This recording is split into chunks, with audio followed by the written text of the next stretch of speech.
Mitch McConnell and this permanent political class is the most corrupt and incompetent group of individuals in this country. There's a time and season for everything. And right now, it's a season of war against a GOP establishment. There's a special place in hell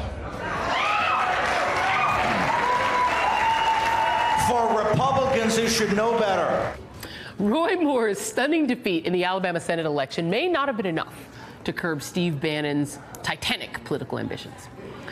According to a new Vanity Fair report, Steve Bannon may have considered taking his grassroots revolution on the campaign trail by running for president in 2020 if Donald Trump were to decline to run himself. Stop laughing. I can't, but you must stop laughing. Joining me now is the author of that article, Gabe Sherman, special correspondent for Vanity Fair. And I am not laughing at your great reporting, but just the idea that someone like Steve Bannon thinks that what America truly wants is Steve Bannon to be president. Yeah, well, I spent a lot of time with Steve after he left the White House. I traveled with him during the final stages of the Roy Moore election. And really, you know, this is a man who thinks of himself in world historic terms. He thinks that he is on the verge of a political realignment like we saw in the 1930s with the New Deal Democrats. And he is going to carve out, basically use the Republican Party. And, you know, we could agree or disagree, but this is his philosophy, that he's going to use the Republican Party to fashion a new coalition of working class whites, minorities, libertarians, social conservatives. Right.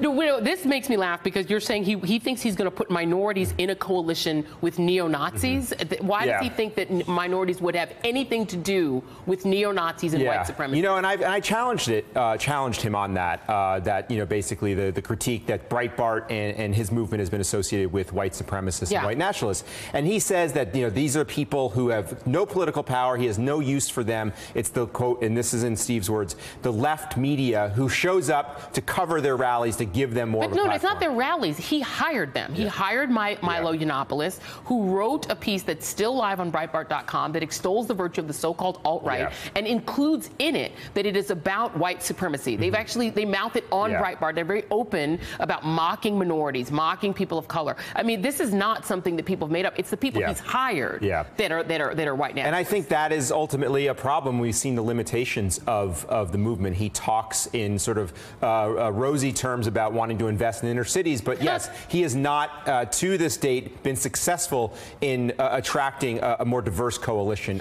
To your point, that, you know, Breitbart still is firmly associated with, you know, that extreme part of the right. Well, they're not trying to. I mean, they literally mock and attack people of color. It's laughable to me that he thinks he can bring people of color in. I want to hear. Let's talk about his war with Mitch McConnell. We've heard him saying, "You're going to bleed out, brother," and attacking Mitch McConnell, and that sort of absurdity on his radio show. This is Mitch McConnell's response. Do you blame Steve Bannon for Doug Jones being elected in Alabama? Well, let me just say this.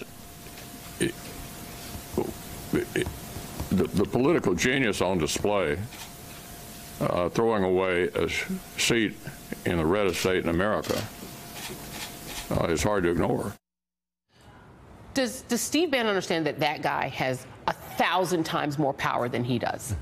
I just want to pause for a second. Just the glee you see in Mitch McConnell's face there at Bannon's defeat in Alabama. You know, I think in Bannon's calculus, and I challenged him on this as well, is he thinks that the establishment Republicans have revealed themselves, that they, you know, by backing Luther Strange, who would have lost in Bannon's calculus, that they have aligned themselves with the establishment Democrats, and basically he refers to them as the uniparty, that the grassroots Republicans now know that Mitch McConnell does not have the grassroots interests in heart, and Bannon is going to use that to run against McConnell in 2018. He's fielding insurgent candidates to challenge 7 of 8 GOP incumbents up for re-election in 2018. Well, I have a prediction.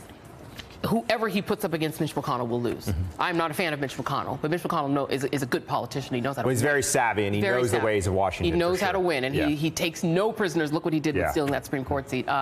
Gabe Sherman, great reporting. Thank you very much. You guys can check out this piece in Vanity Fair. And up next, Robert Mueller looks to be setting his sights on Jared Kushner and Donald Trump Jr.